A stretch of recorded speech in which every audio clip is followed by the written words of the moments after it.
welcome to Bears Banter Week 12. Our beloved Chicago Bears, first place in the NFC North, takes on the first place, AFC North, Pittsburgh Steelers. 12 o'clock Soldier Field this weekend. I'm so excited. The crew is here. Let's get it going. Let's get it I only going. got one thing to say to you, Jay. Squirrel, squirrel, squirrel. It's an inside joke. Yeah, that's the inside joke, y'all. Y'all won't understand it. What's going on, fellas? I don't know, great. Jay. Man, this injury report is kind of got me a little rattled today. I'm looking at like, man, we're gonna have to go back to the old days when you just got like a 7-man front. Yeah. The injury report is kind of devastating. And normally when the injury report come out, we look at it and be like, okay, you see limited, questionable. But today we got word all three of our starting linebackers are not playing this week. So we are going to be without Tremaine Edmonds, TJ Johnson, and TJ Edwards and Noah Sewell. So Tremaine Edmonds is out too, right? Yeah, Tremaine Edmonds is out too. Yes. So all three of them are out. And we're already without Kyler Gordon and JJ. So it's gonna be, that makes a difference. That makes a difference. But I got a little content that may make y'all change your mind. But JJ coming back. The injury report is real lengthy this week. Yeah, that's and I know Aaron Rodgers they've been kind of playing the little Lamar Jackson game right now as far as is he going to play? I think today they said it's questionable, but look, I want him to play. I mean, I do too. I want him to play. I do too. He's 25. His career record is 25-4 against the Bears. Be it all with the Green Bay Packers, but anytime you can get a guy that's been dominating you for 20 years, you want him to play. Whether he's 100%, 80%, you want to play the guy. So I'm hoping that he plays, and I'm thinking that he's actually at least gonna try to play. And I think Mike Tomlin and his staff is looking at the Bears like, well, they don't bring that much pressure anyway. So Rodgers is a heady guy because y'all know over the last couple of years he don't take a whole lot of sacks. He will throw the ball in the dirt before he get hit. So I think he's gonna play. Now, whether he finishes the game would be a different story. And it's up to us to make sure that he don't finish. Because if he ain't playing, you know what? I'm not saying y'all should commit no crimes or nothing like that. But maybe somebody with some type of moxie and some tape and like one of them old school seats that you used to get in the public school system.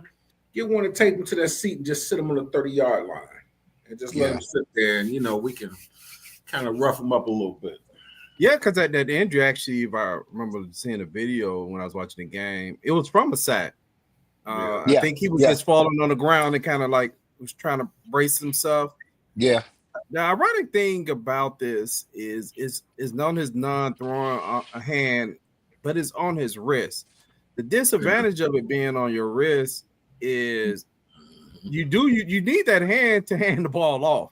Right. And I think with quarterbacks, I'm trying to think when you run into the left side, the disadvantage of that is your left hand is close to the back, and the back could be bumping your hand, so it may force him to do one hand handoffs because when he do it on the left, your right hand is in the front, and you could probably position the ball a little different to keep the back from bumping your hand. So this could be one of those things where you don't really know until you get to the game or fall on the ground, and he may experience something. I don't know, but I say you got to make him feel uncomfortable because he sound too nice this week. Like he want to put the right.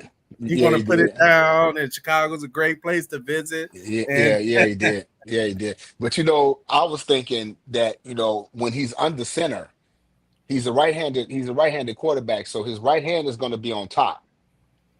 So once that center snap that ball, it's going to his left hand, which is putting pressure on that wrist. So I don't know. Like I said, I think he's going to tough it out, and he's at least going to try to play. I don't know whether he re-injures it or the Bears help him re-injure it, but I do think he's going to start the game. But you know what? You got to think of something else as well too. Forget the handoff, forget all that other stuff. When he falls down, most of them quarterbacks, whatever side that you favor, if you're a right-handed quarterback, you lean to the other side. All it takes is for one time for him to put that hand down. I ain't gonna say no names, but my man from Washington, which was not that I'm wishing, I don't wish nothing bad. Injury, right? Absolutely. I just wanted, you know what? And to be quite frank with you, I'd want to see, to me, the ultimate thing for me would be to see Aaron Rodgers, somebody sack him. Instead of sacking him, they do like back in the day, hold him up and just blast and gang tackle him. Like he knocked out. What's wrong with his wrist? His wrist is fine, but his soul left his body. You know, because I think that's important. And there's a lot of times when you think about falling too, man, especially with those injuries. But he smoked enough that ayahuasca in that Utah cave to probably not even have it affect him. Yeah, because that's how he actually, like Bernard said, that's how he actually got injured. He got sacked and he put his hand down to brace his fall, his left hand down to brace the fall, and that's how he wound up getting the injury. So, but like I said, I think he's one of the older vets, and you know, even though he's not in Green Bay no more, he's playing against Chicago. I think he's at least gonna try to play. Yeah, you know what? I know Brett Favre last game was against the Bears. Jimmy Red is trying to get back in. Jimmy Red, can you hear me now? Yes, we can hear you, sir. All right, there you go. There you go. Echo. Welcome to the show. Welcome to the show, Jimmy. Hey, thanks for having me. It's good to see you, brothers. It's been a while. Oh, yes, sir. Hey, we were just talking about the health of Aaron Rodgers. To, you know, was he going to play or what the deal is? What you got any thoughts about that with the wrist? I mean, sadly, it's what happened when you get 40 years old. You know, when you get over 40, everything hurts. I don't think he's going to play, but you know, he's on the Bears for the last several years, so you know that may give him a little healing power. He might want to come out and show off. Hey, that's a great point. You know, Pittsburgh. I looked at the Pittsburgh and Bears history, and they played. I was gonna go into that. Mm-hmm. You gonna go there? Oh, go ahead, Jay. No, go ahead. No, go ahead. I'm just gonna say they played each other 28 times throughout their history, but I want to go back to the 2021 game, and that game is a game that it looked like we was about to win that game, and then we had this fluky play where linebacker, I can't remember the kid's name. He had just been on Pittsburgh, I think the week before. We picked him up on free agency. Yeah, bumped the ref. Stopped him on third, and he went to go showboat at their sideline and flipped, and then the ref bumped him. That extended gave them the first down, and that was the drive that actually they went go ahead to win, because that I had the score in front of me. I think it was 21 to, you know that score, Jay? I think it was 21-19 or something like something. 29-27. 29-27. Mike Tomlin walked out that stadium like this because he even knew that was a BS call. That was a BS call. That was a bogus. And if y'all remember, that was the Justin Fields, to me. That was one of Justin Fields' breakout games. Yeah. He had that touchdown to Mooney and on the comeback, and we was like, okay, we think we finally got a quarterback. I mean, 4 years later, we see that Justin is still trying to make we got another one. But right, we think we got another one. But what I wanted to mention was, when you talk about the history of the team, they are 19-8-1 against the Pittsburgh Steelers in their career. And the Steelers have not won a game in Soldier Field since the early 70s. So yes, sir. That's awesome. So you know, and I've always said on this show, if people remember, and I've said this ever since I've been watching football, the Bears have always historically played better against AFC teams than they do NFC teams. I don't care if it's the AFC East, the South, the North, or the West. They've always played well against AFC teams. So That's an advantage that the Bears have historically. I'm just gonna say that historically. But looking at this game coming up, going back to the Rodgers real quick. After the Steelers play the Bears, they got 3 straight AFC North games. So that may play a factor in whether they play Aaron Rodgers or not, because they are first place in that division with the Bengals. I'm sorry, not the Bengals, but the Ravens and the Bengals on their heels. So I'm thinking that he's gonna play, but if he doesn't play, I'm gonna think it's because they got 3 division games coming up and they need to sustain their lead in that division. Yeah, Joe Burrow's coming back. I think Joe Burrow's either coming back this week or next week. So that raised the stakes as well. You know what? I was looking at the weather standpoint. A lot of people don't know, it gets cold in Pittsburgh, but it don't get like Chicago cold. It's going to be 55 degrees on Sunday, man. Yep. They're on their T-shirts and that's a heat wave. Yeah. That's good tailgate weather right there. Why you playing in November? 55 degrees. That's good tailgate weather. Hey, but there's no global warming. Hey, that's a different show. We ain't gonna go there, Jimmy. That's a different show. There's no global warming here. Hey, I wonder when you mentioned as far as them staying in pace in the division, and I know there's been a lot of chatter about the Bears 7-3 record, and I me, Jay and Guy, Jimmy, and I try to get into the analytics of what I'm actually seeing to go to look beyond the surface, and when you look at it, if you look at the AFC North, right? Yeah, that's what it is, AFC North. They're the only team in that division. Well, I think the Ravens just got to 500. Yeah, they're 5-5, I believe.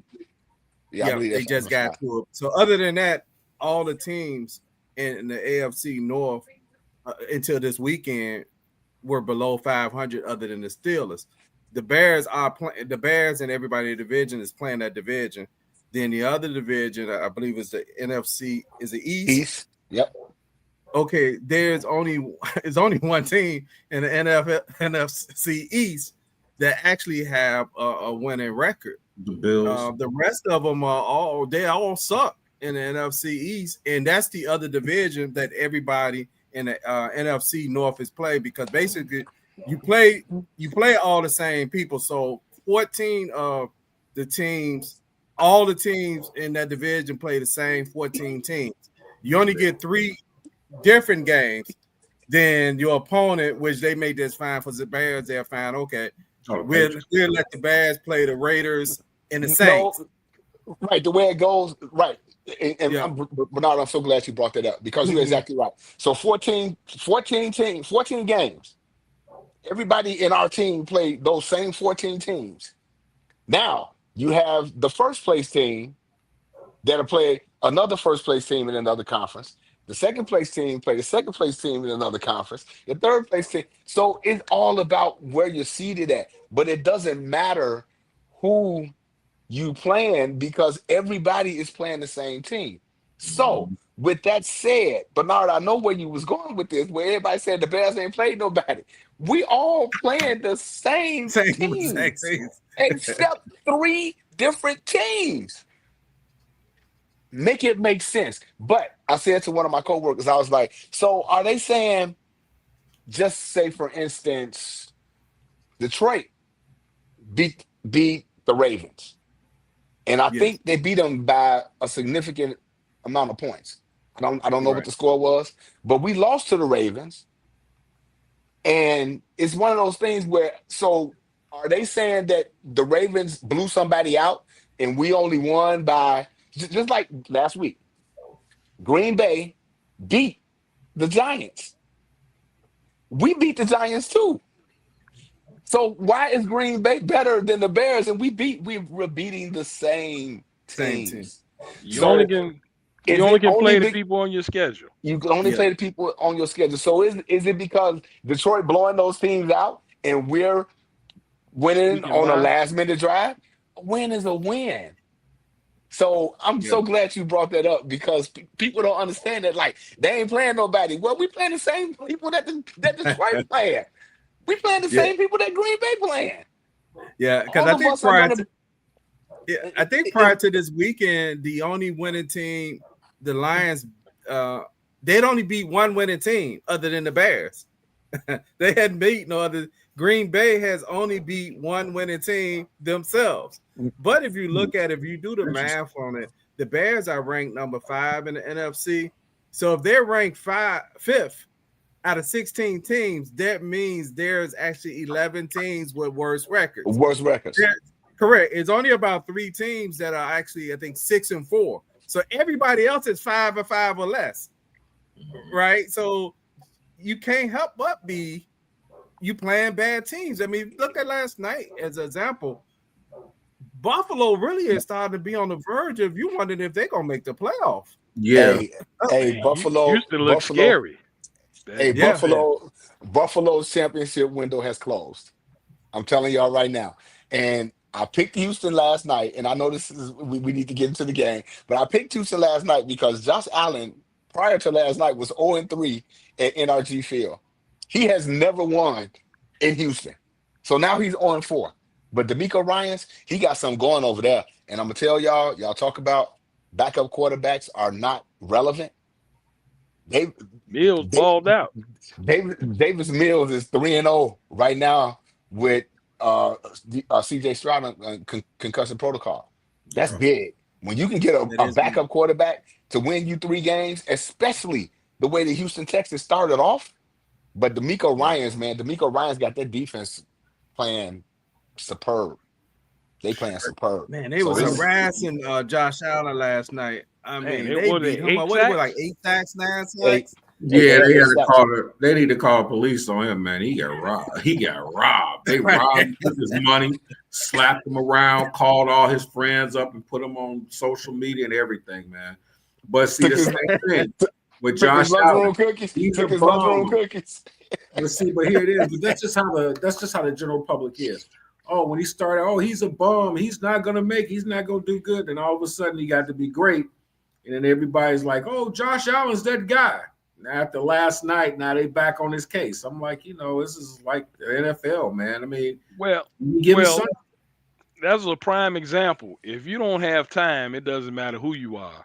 Man, quarterback, if you don't have time, you're not going to be effective. Man, that is so true. So that's like it's Caleb Williams last year, sacked 68 times, and it was a wonder that he did as well as he did do last year.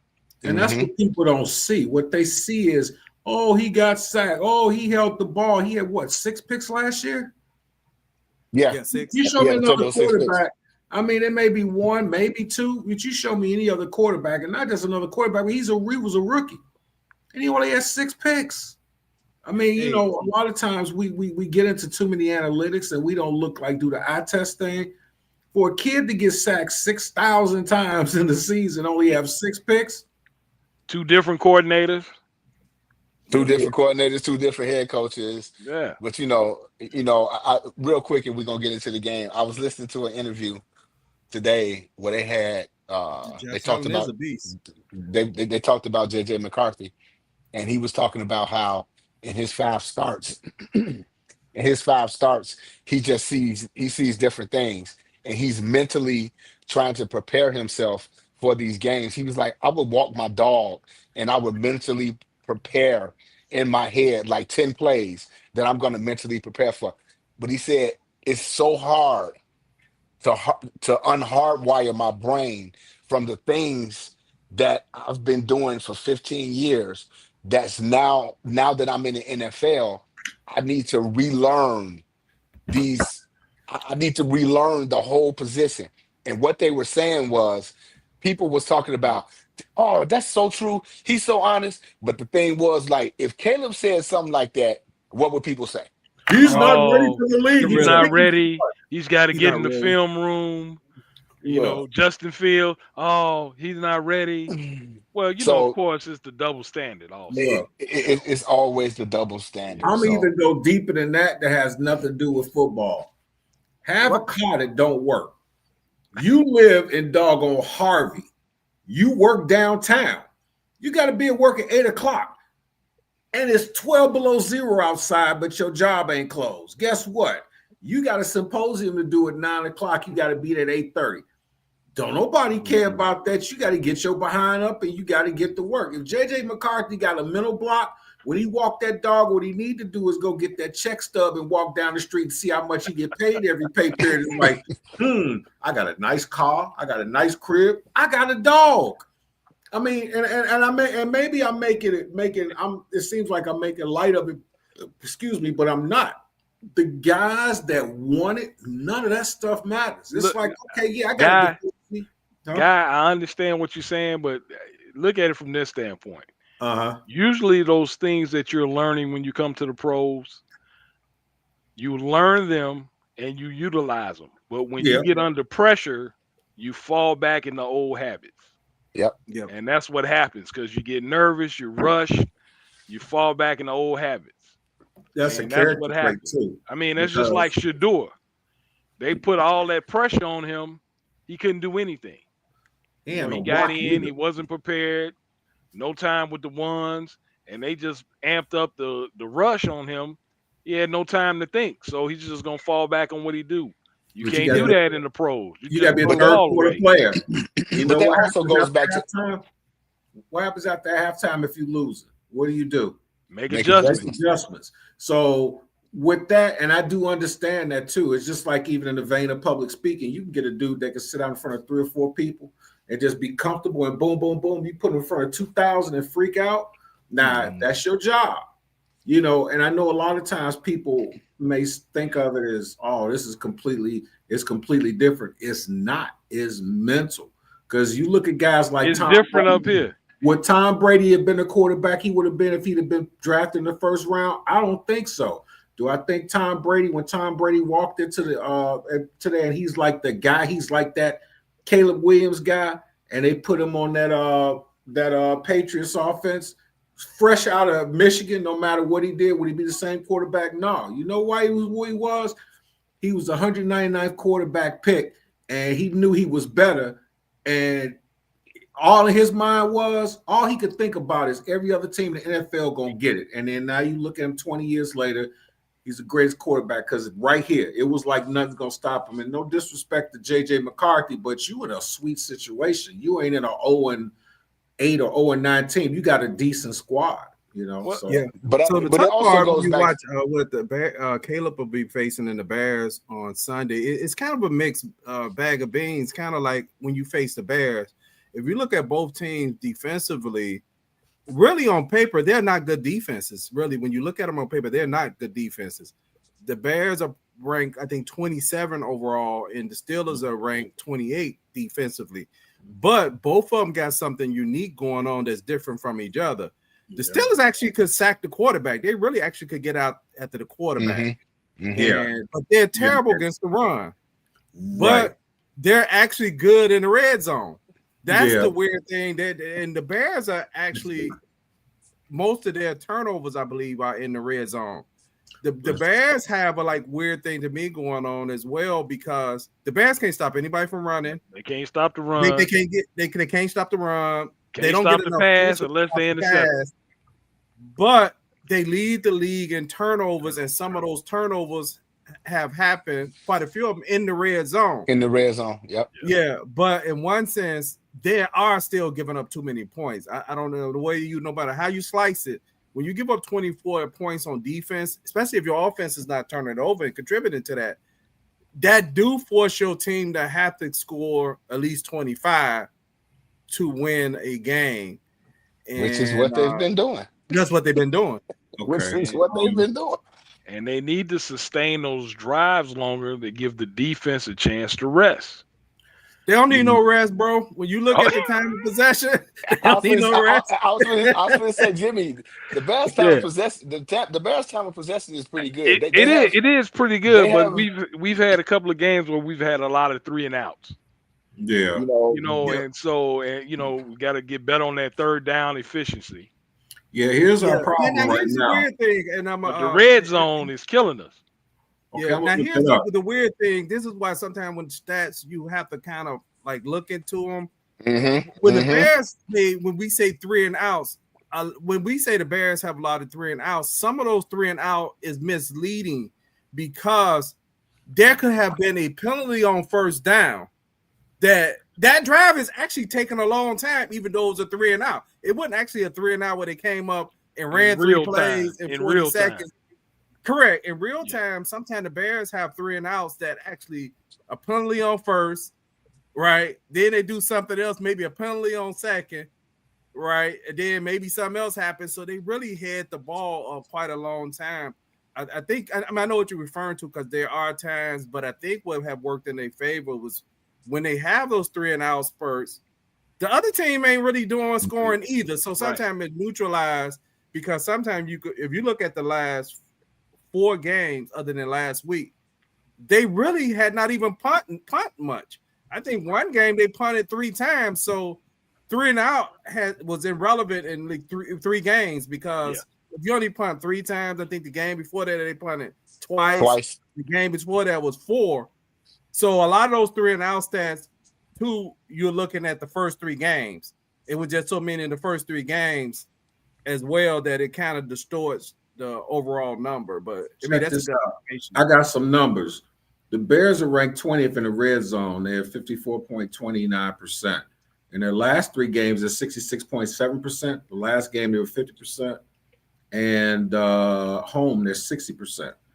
And with that, in combination of third down efficiency at 41% and fourth down efficiency at 42%, that's got to come up because now you put yourself in a situation where now they're against teams against them, fourth down efficiency, they're like at 55%. So they need to kind of shore that up. And with the penalties, it seems like they've gotten a little bit better in the last few games with that.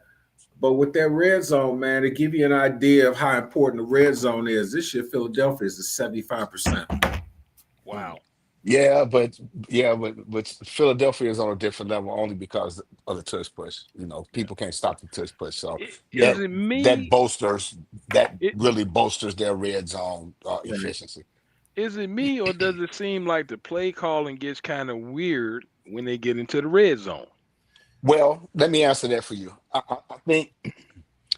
think Ben Johnson, as much as I like him as a play caller, I think he gets stagnant at sometimes where not last week, but the week before against the Giants. The Giants are notorious for giving up yards on the ground. Yeah. The first 15 scripted plays, there were 10 passes. He gets in that zone where it's like, do what's working for. Don't get off your skis. Don't get off your skis. Just stay on the slope. Stay on the slope. And I think a lot of times Ben Johnson, because that last week I told Bernard I felt like that he called a decent. He called a pretty good game, but Brian Flores to me was the MVP last week. Yeah.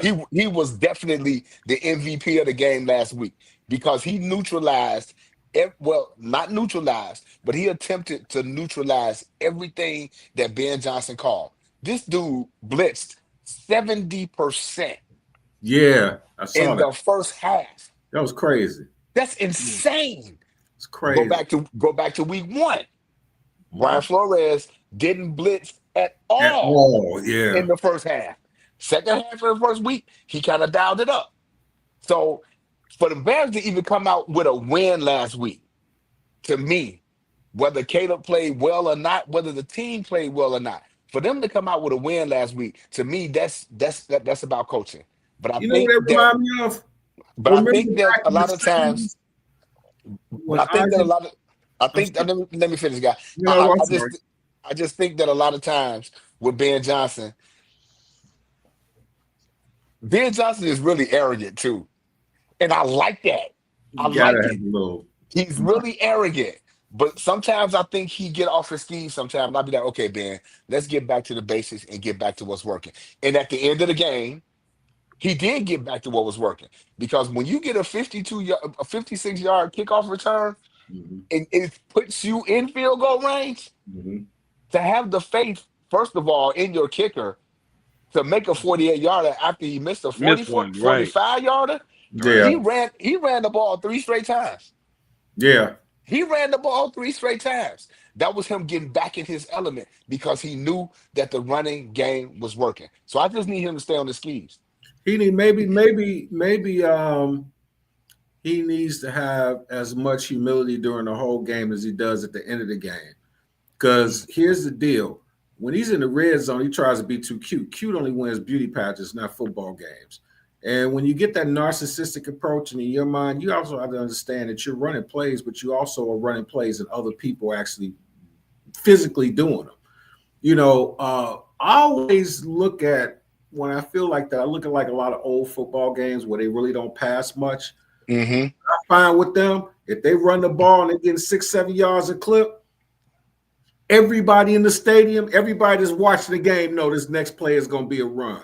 So you already know what they already know what the Bears are going to run, but the Bears are getting yards. Just run it down their throats like crazy, and then you could throw a pass. But if you get in the red zone, it's condensed, and you start being cute and stuff like that, you open yourself up for holding offense, false start, brain farts, and all that stuff. Just take the ball inside the red zone and run it and roll the dice, man. Yeah, well, this team is like it ranked 28th against the run, so this is a team that you can run against. Yeah, like I said, but they are good in the red zone. But one of the keys to being able to score in the red zone is being able to run the ball well, and the Bears can run it well. But when I look at the Bears, sometime in the red zone, everything is mostly in between tackle to tackle. You don't see a whole lot of outside stuff on them when they get in the red zone. You don't see passes outside. It's usually stuff where, you know, actually really when they in the red zone, they run plays that have the quarterback hold the ball a long time, to be honest, right? Because you don't see a lot of like quick outs, guys going to the flat real quick and you're trying to get rid of it. I know he likes to scheme guys open and he doesn't like 50-50. So with him actually saying that this week, I understand why they're not throwing jump ball in the red zone. I heard that too. You heard that? I'm like, ooh. Why you're not doing it? So if he doesn't like 50-50, that's not in their playbook. But you're going to have to be something more efficient in the red zone than what you're doing at times and being cute, you know? Right. You got to score touchdowns instead of field goals. But I like what Kato said about the 50-50 ball. He was like, anything that's 50-50 for my offense is not good. He's like, that's not good. He was like, anytime I give the defender 50% chance, he's like, that's not good. And it made so much sense to me. And I'm like, that is a very good point. So I heard that interview and I was like, Caleb, I was like, that makes all the sense in the world. A lot of drops this year. A lot of drops, though. Yeah, the last couple of weeks, the Bears have had a lot of drops. They had 6 against the Giants, and I think they had 4 last week. But I think I just still think I thought it was going to be last week. I said it on the show last week. This team still has not played a complete game with all 3 phases, and I thought it was going to be last week. But Brian Flores was like, "No, I'm not having it." I don't think it's going to be this week because I believe the Bears got too many injuries. But that game is coming, and what I would prefer if that game came against a quote unquote, for lack of a better term, formidable opponent. So I'm still looking for that game. A division rival. A division rival. Black Friday next week. Green and gold on them. Black Friday next week against the Eagles and Lincoln Financial. So the game, they still, in 12 weeks, they still have not played a complete game. And that's what I'm looking for. Be nice to see a 50 burger on somebody.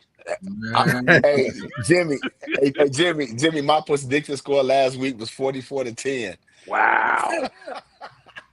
So I was looking for close to a 50 burger. Yeah. But we're gonna get there. We're gonna get there. And again, like I said, I just want Bears fans to enjoy the ride. Just enjoy the ride. Yeah. The Bears are 7-3. Nobody predicted this after 10 games. Just enjoy the ride and let's see where it's going. Plus, yeah, because it hasn't been perfect. Because even with the drops, I think the Bears have 16 or 17 official drops. Would put them right in the top of the league of the most drops. They're probably somewhere between 1 and 3 in drops. And if you look at that, that's officially what they call a drop, because actually we could probably look at a couple of more plays and be like, that's a drop. About another 10 that they don't classify as a drop, right? But I'm agree with Jay. We just have to be patient and just enjoy the ride. Hey, let me do a quick commercial break real quick. It ain't nothing but a number.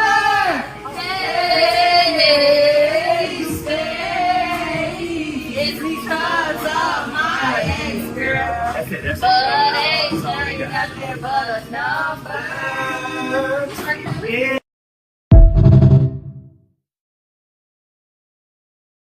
To show that was Sean Michelle Ice Cream and some of their workers. The store was just vandalized. It's in Chicago. They have 2 locations, one on 47. I think the address is maybe 46 East 47th Street in Chicago. Mm-hmm. There's another location. And what is that? I wish I'd had the address in front of me. It's on Vollmer Road. You gotta get a chance to get the address. It's like 3200. But anyway, they were vandalized. But when you go to Sean Michelle, it's a great place. The environment, you can even see on that video, the workers are having fun. They enjoy working there. It's owned by Yahya Muhammad and his wife Nataki, and they've been in business at least about 20 or more years making homemade ice cream. So I just wanted to send that shout out to them, and I wanted to show that video to show that which location was vandalized. And let's go and support them. What's the address, guy? It's Olympia Fields. Olympia Fields. Okay. Which location was vandalized? On 47. The one in Bronzeville. Sean Michelle's and Olympia Fields at 3252 Vollmer Roads, Olympia Fields. That's just sad, man. Yeah. I had just went past there because I had stopped in Legacy to holler at brother Mandine Muhammad. Mm-hmm. Okay. And, yeah, I just went past it. Wow. Mm-hmm. Wow. Yeah, it's been all the news for the last 2 days. For the last couple of days, yeah. I don't really watch the news, with my weird working times. But you need to be smart, because if you don't watch the news, I was gonna say, I need to adopt that. I need to adopt that method. Not watching the news. I'm gonna tell you right now, man. When I saw that thing with them kids jumping on that mother and them kids right there, man. After I saw that, I had to cut the TV off. Well, the funny thing about that, my son, he's over in Europe with the Army, and he asked me about it, and I said, no, I hadn't heard about it. But then he sent me the story and the video. I said, oh, okay, I saw the video, but it had no context. I just saw the video. And then when he sent it to me, I said, oh, okay, that's what that was, because I was wondering what it was. That's, I mean, I'm an old guy. I think I'm older than all you guys, I think. But I mean, growing up, we would never even think about approaching the adult, let alone try to fight an adult.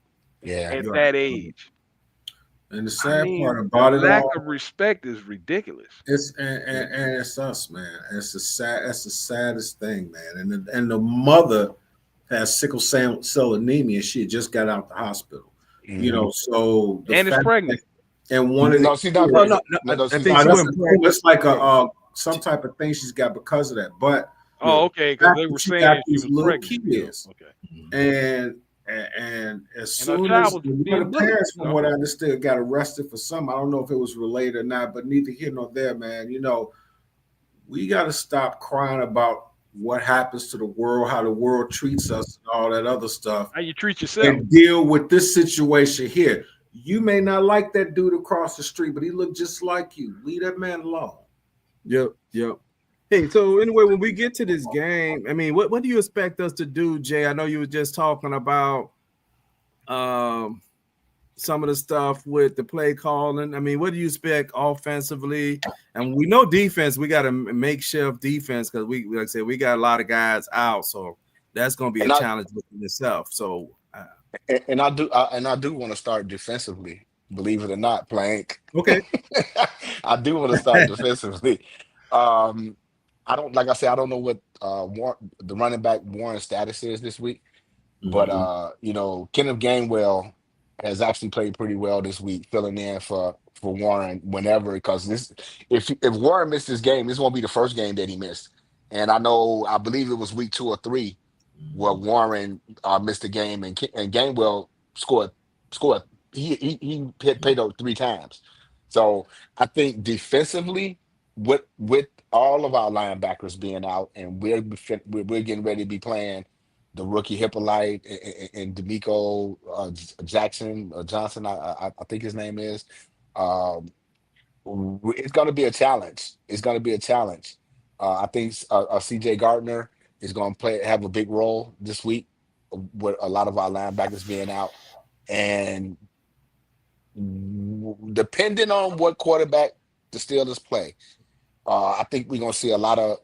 I think the offense is going to be run heavy with a lot of tight end, with a lot of 13 personnel. The rookie from Georgia, Darnell Washington, is going to be a handful. This dude, that's a big guy, man. Big boy. As a tight end, this dude is 6'7", 311 pounds. Ouch. And he's listed at 264. But I watched the St. Brown podcast this week, and they finally got it out of him. He's 311 pounds. Man. And he's caught 9 passes over the last 2 weeks. So they're utilizing that only because their offensive line is not that good. They're very good in the run. But the Steelers' pass offense hasn't been dominated. I mean, Aaron Rodgers has some good numbers, but they just statistics, not eye popping. So as far as what we need to do is we need to be able to get to the passer, which we haven't been able to do defensively pretty much all year. So defensively, we really need to bring a pass rush. Offensively, I just think Ben Johnson needs to utilize the weapons that he has a lot better over the last couple of weeks, because I saw it last week in some instances where the Bears offense can be up and then it'll get in this lull, but the lull is just too long, and then they'll get up again. I think incorporating Luther Burton III is big. Him and Colston Loveland. And I still think we need to get Komet involved a little bit more. Zacchaeus then probably cemented his fate for this year with the drops that he had over the last couple of weeks. But Luther Burton is a kid that could make some plays for you. And with our running game, I just believe that we could actually be able to do some damage against a team that's good on defense, but they can't stop the run. So again, I think we should lean on the run on offense. Yeah, that's a good take, Jay. I think offensively, I like to see the Bears get to some of the things they did early in the season. Early in the season, they actually was operating a more quicker passing game. I definitely want them to run the ball, but I noticed when I look at the all 22s over the last several weeks, they run a lot of long routes. And I know sometimes fans look at it and they say, why is he holding it? He's actually holding it because the guy to get over. The route development. This is how you could tell if like a novice fan is if your quarterback is taking a 5-step drop, the drops are lined up with the length of the routes. So if he's taking a 5-step drop, that means these guys are probably running up the field 8 to 12 yards before they come out of their break. Yeah. So that means he has to give them time to come out their break. And what I meant early in the season, what the Bears were doing, if you notice, they were throwing because they wanted the completion percentage to be high. So they was actually just throwing stuff in the flat, a lot of 2 and 3 yarders, or if you don't see that, go to the check down, right? That's what they was doing early in the year. I do think they need to sprinkle a little bit more of that in there, especially when you play a team like this, who actually you have to be concerned that Theo Benedict may have problems, but this is how you could use Komet if you go with some quicker passes to him. It makes slow them up a little bit more, but I have to give the Bears credit as well. The Bears are a good screen running team. When Yes, the they are. Bears run that's screen, weird those guys too. out front, and I would like to see them use a little bit more of that aggression against them. And That's what they should have utilized a little bit more. That's what slows down the rush is throwing screens, because then that gives them something to think about. That slows down the pass rush. You know And I what? just think real quick, and I'm sorry, I just think real quick to your point, Bernard.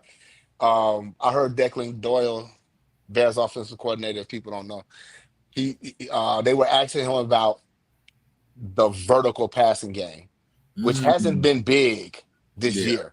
year. Caleb, anywhere between 5 and just say 22, 25 yards. But those big plays, the 50-yarders and the 60-yarders, Caleb hasn't connected on those. And I Overthrowing. like he's overthrown, but I like what Declan Doyle said. He was like, we're still teaching this incrementally. Yeah. So That's smart. we're gonna take those shots, but if we don't hit those shots, we okay with that because we're still trying to implement this in the passing offense.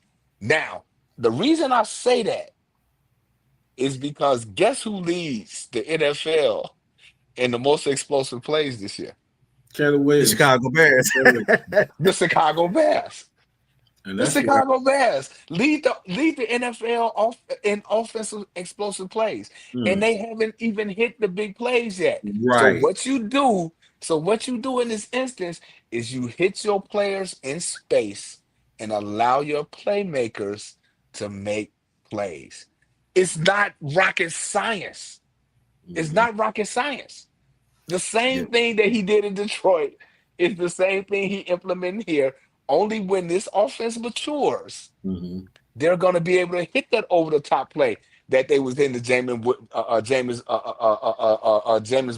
Williamson and those guys. So trust the process, y'all. Dr. Quick said it all the time. Trust the Trust the process. process. And Trust the also, Jay, process. that's why you had to dig into the stats, right? Because even we watching the game, we may say, man, he just overthrew this guy for 30 yards. But explosive plays are plays that are 25 or more yards, and the Bears have the most. So it almost contradicts, but it's just saying he just actually missing the ones where it's designed. But you have to throw those plays because it keeps the defense, it start bagging them out. Because at one point you're going to start hitting them. And also, I like what they're doing is if you don't think the Steelers are concerned about Caleb, they wouldn't have brought in a guy this week to emulate Caleb. This is the first time you done heard a team that said we brought in a guy and made him activated him this week to get ready for that quarterback. That means they're concerned. If they thought he just missed the sack and just was going to miss the play, there's no worry about that. They're brought a guy worried about in. when he escaped the pocket. They brought a guy in. Plays. They brought a guy in to run their scout team that can emulate the escapability that our quarterback has. So that tells you that this team is being scouted because they're being taken seriously. This team is being taken seriously. Though.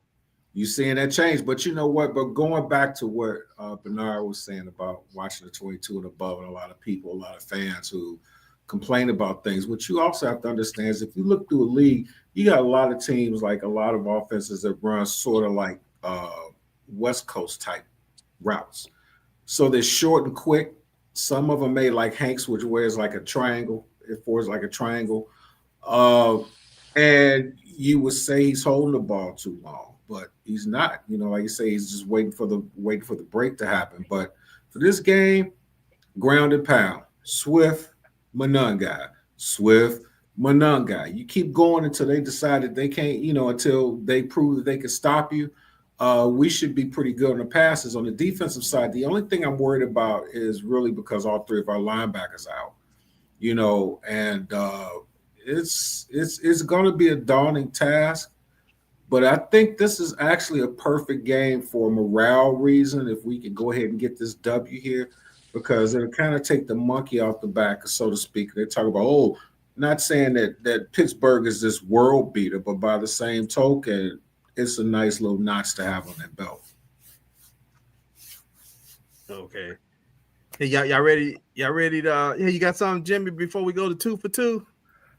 In the words of Al Davis, just win, baby. There I you hear go. you. There Yes, you sir. go. I hear you. Yes, I sir. hear That's you. what's up, I Al. hear you. 2 for 2. I hear you. Man, let's get for this 2 for 2. Man, I know. Woo! Man, y'all ready? You know what? I'm going to start off today. My 2 for 2. The bottom two didn't change a little bit. The bottom two, I'm going to go with the Tennessee Titans and the Raiders. And I'm going with the Raiders because Geno Smith looked like he looked back when the days when he was with the Jets. Mm-hmm.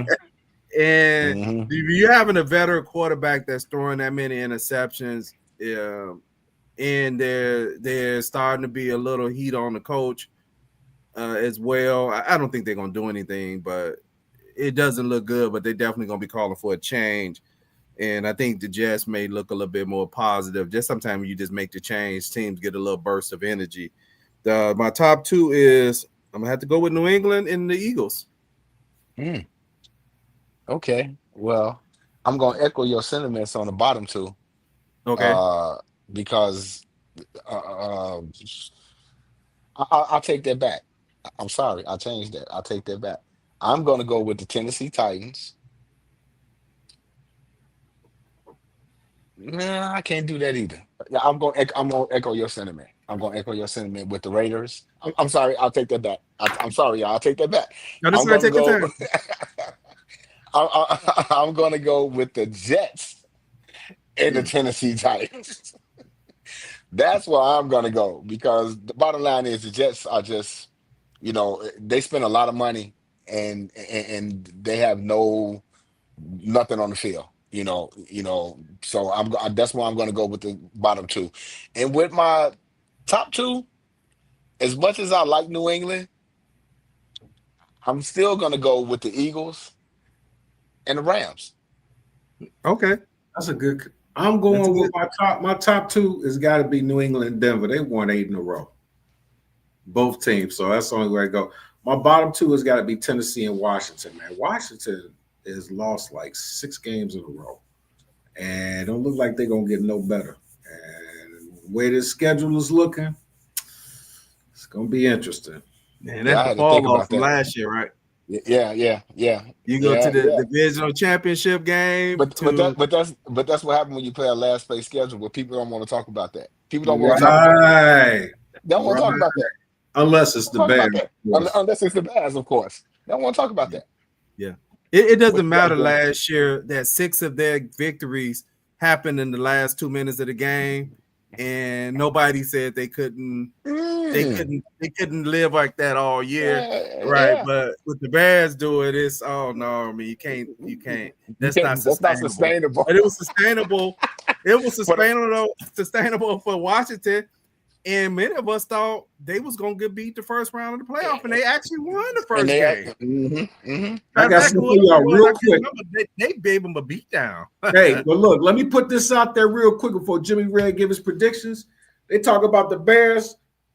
Number 1, strength of schedule, Giants. Combined records of 166 and 123. Detroit's number 2, 165 and 124. Guess who's number 3 with 165 wins, 124 losses, a combined 2024 record.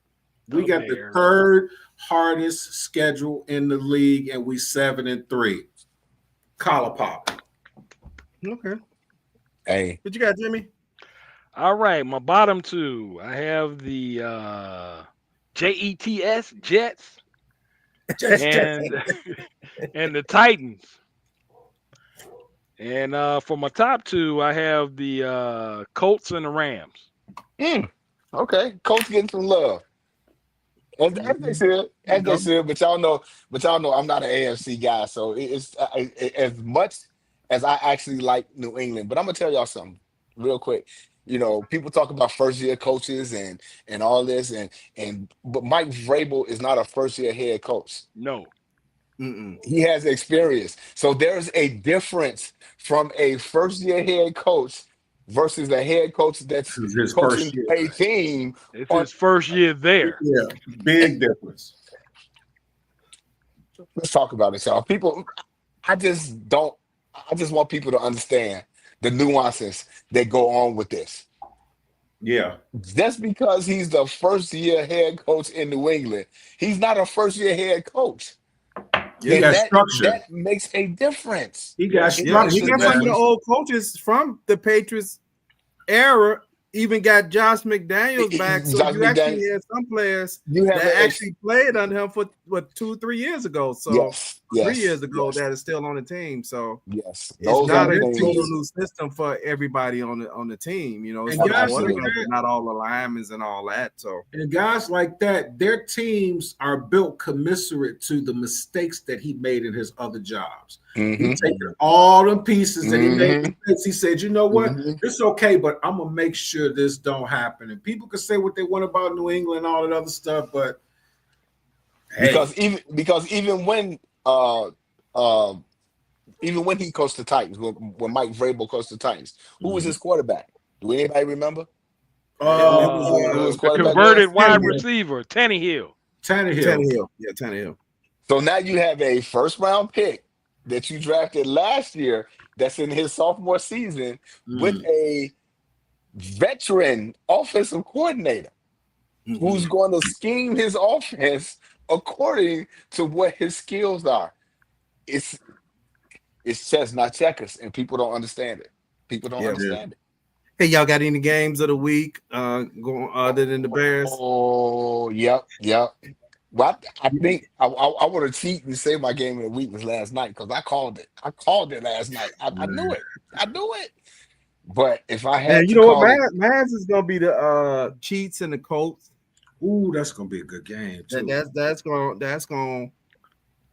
be I wonder because what the Chiefs need team is to gonna win show that up. game. They almost on a must win because they 5-5 like Buffalo, and they're kind of on that verge where it almost seems like it's possible the Chiefs may not even make the playoffs this year. well, I got a couple. And I think my biggest one, only because it's in our division, is the Vikings and the Vikings and Packers. Packers. Yes, indeed. Somebody got to lose.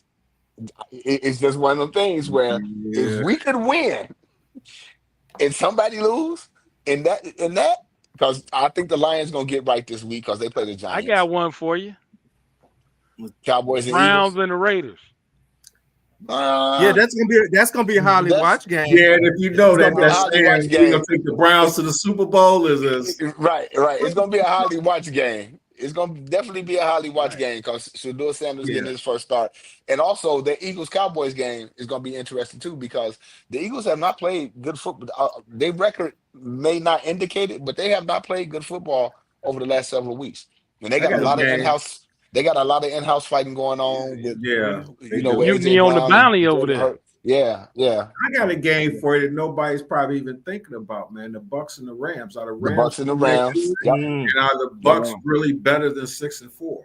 Because Yeah. they're going out to Yeah. LA. And the thing is, if Rams are as good as they are at 82, they'll win this game. But don't just think that the Bucks they're gonna come in there and blow the Bucks out, man. And the Bucks. Watching.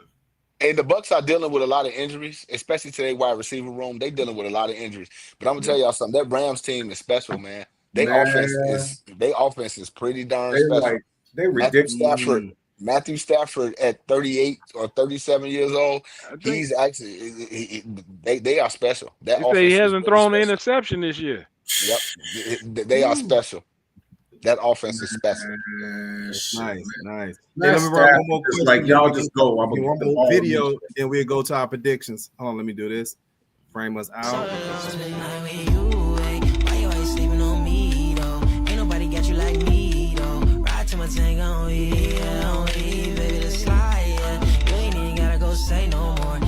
I just can't take no more. Look so good, can't wait no more.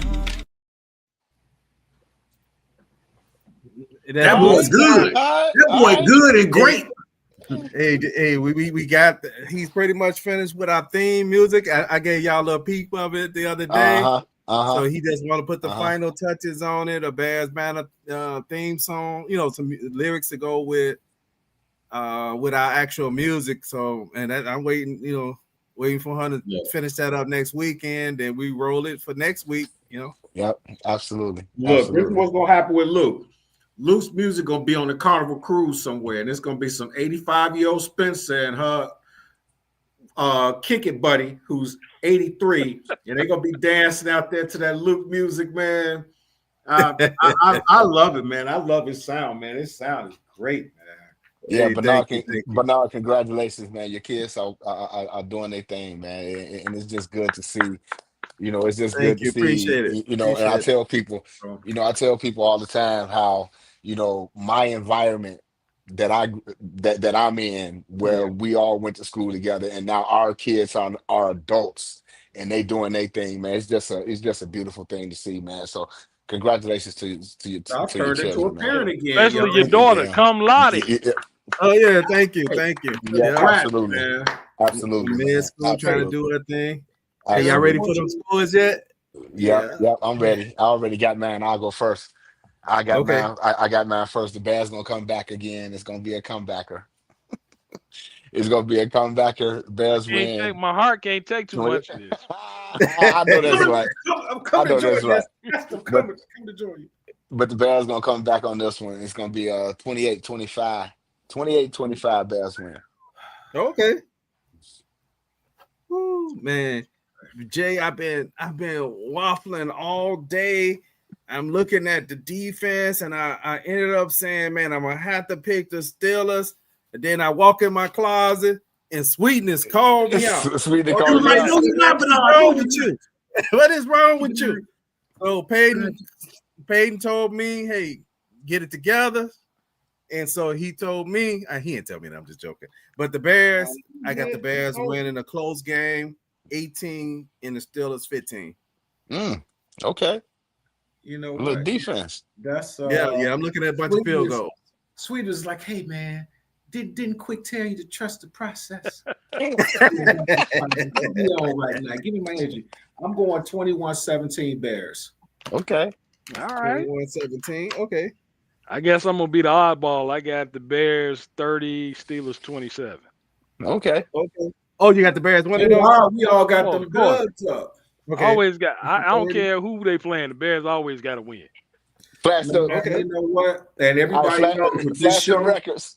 The Green Bay Packers can have the greatest team in the history of football, and the Bears can have the worst team in the history of football. I will always pick the Bears. That's just, absolutely. I know y'all, Tammy, our girl was there. Tammy was with me too. I ain't got that type of love no more. Y'all, well, you know me. I call it right now. My two Green Bay picks, they gonna beat both games. But y'all know me. I call it how I see it, and my record. And my record shows that. So my record speaks for itself. My record speaks for itself. And then compensation steps in, and then boy, yeah. I'm just gonna so Jimmy, I'm assuming you may be 7-3 too, right? If you pick the Bears every game, I always pick the Bears. Okay, so I'm 7-3. He's 7-3. Red is on fire. He is on fire. I always pick the Bears. It don't matter. Bears always winning in my book, in my mind. You want to dump Almighty Man? He's about to scruff. That's it. As much as a Bears fan I am, y'all know I love bragging rights too. So. Right. You know me, I'm a slacker. I don't care, man. You know what? I'm the Black Spicoli. It's like if I could surf, I would do nothing but wear Birkenstocks and just surf all day and eat pizza. Awesome. Hey, thank everybody that tuned in tonight. We're on Twitch TV. No, we're not Twitch tonight. Tonight we're on LinkedIn, Facebook, and YouTube. And if you're out there watching on YouTube, please subscribe. Subscribe. Leave the notification bell on so you get notification when this content come up. And I'm doing a quick recap. I had the Bears winning 18-15. Jay had the Bears winning 28-25. Guy has the Bears winning 21-17. Jimmy Red has the Bears winning 30-27. And I do want to say this is I do think this team I'm not drinking the Kool-Aid. I think this team that's one of those teams, man. I think this is one of those teams that the confidence getting so high. And I'm not saying they're gonna go undefeated the rest of the way, but I think this is a team that finds ways to win, and I think they're actually gooder than what we're giving them credit for.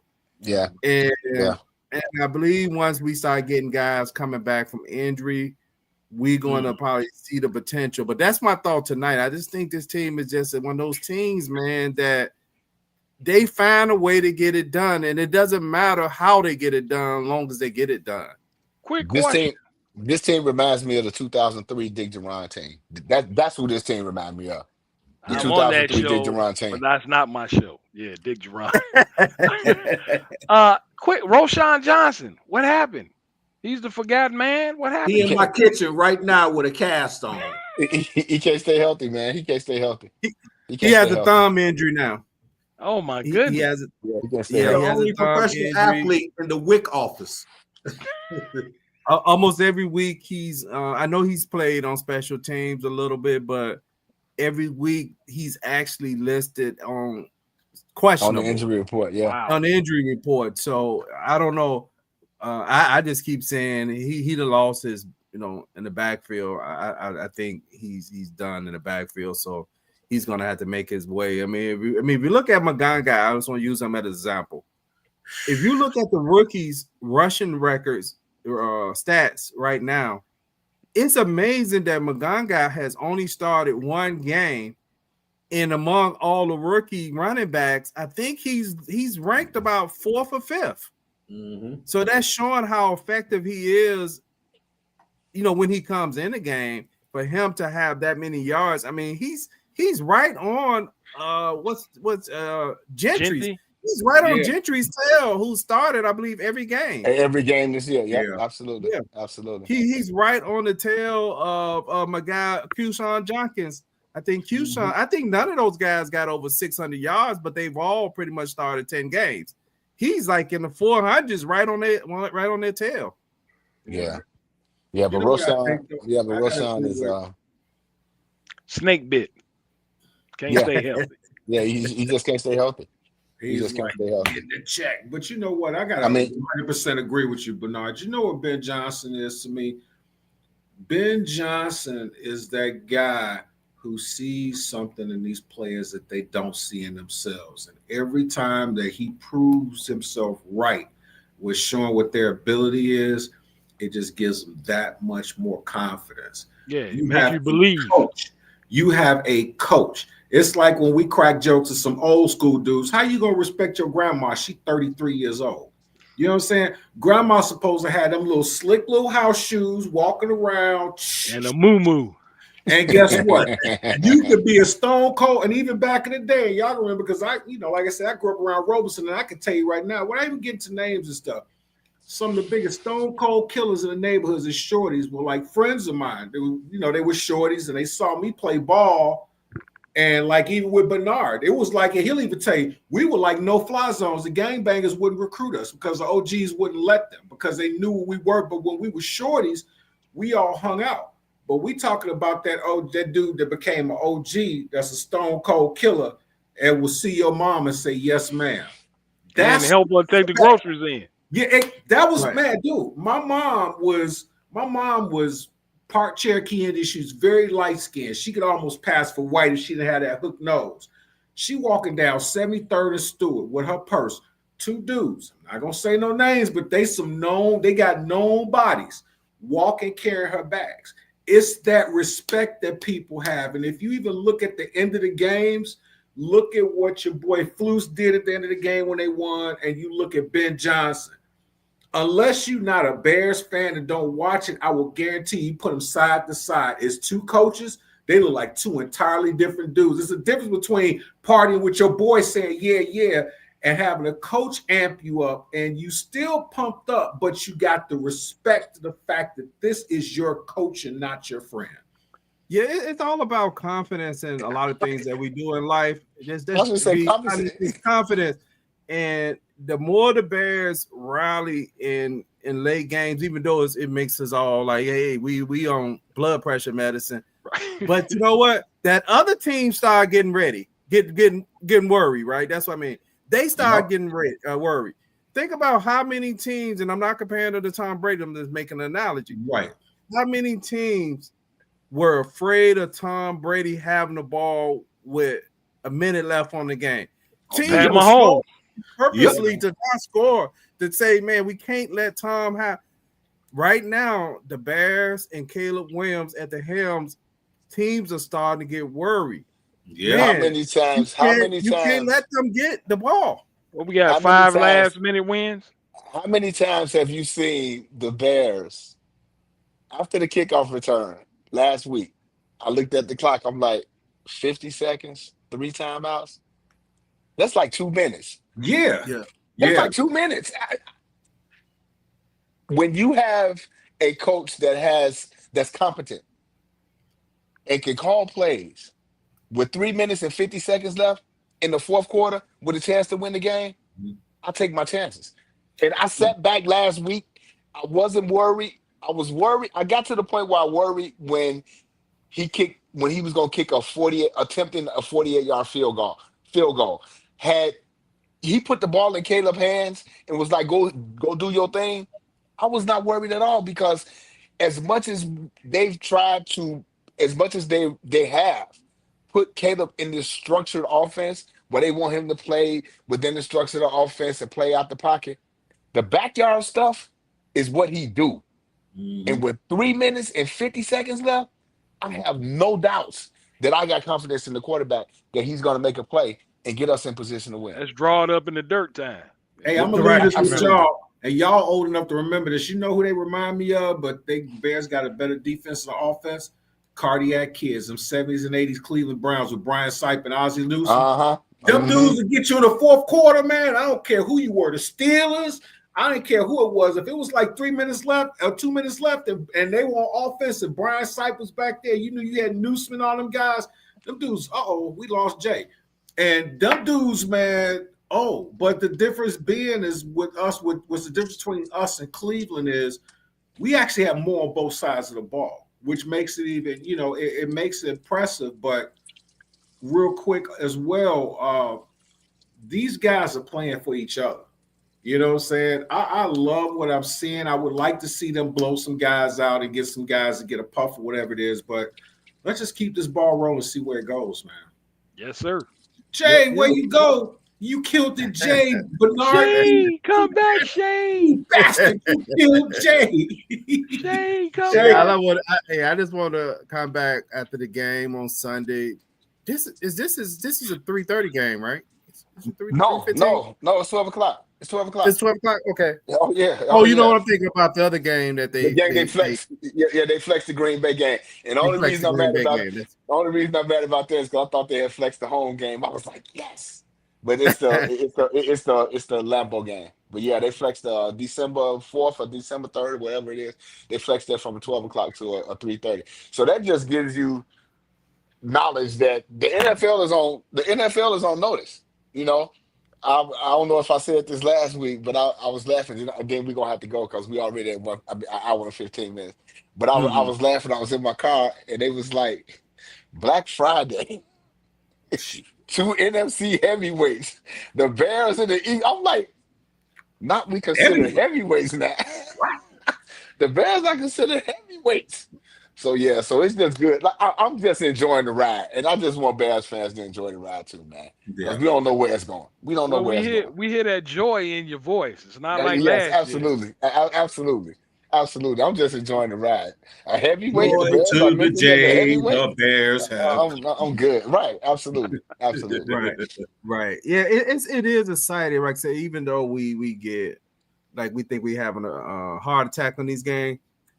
I know now we can play a shootout if we have to. I know we can shoot it out with the team, right? They got 41, we got 46 or 47.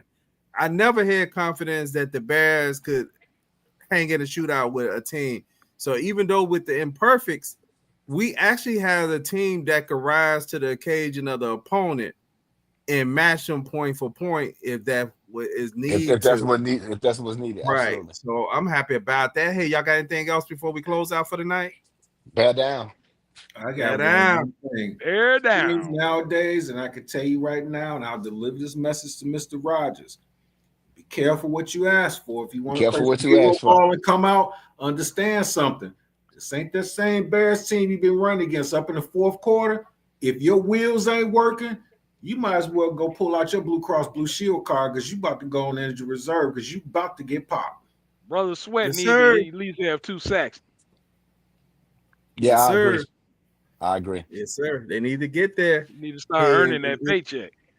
Right. So we'll see y'all Sunday about approximately 3:30, 3:45 after the game, and hopefully we're here screaming, Bears win, Bears win. Bears win. 8-3. I can get used to saying that. Until next time, y'all. Hey, till next time.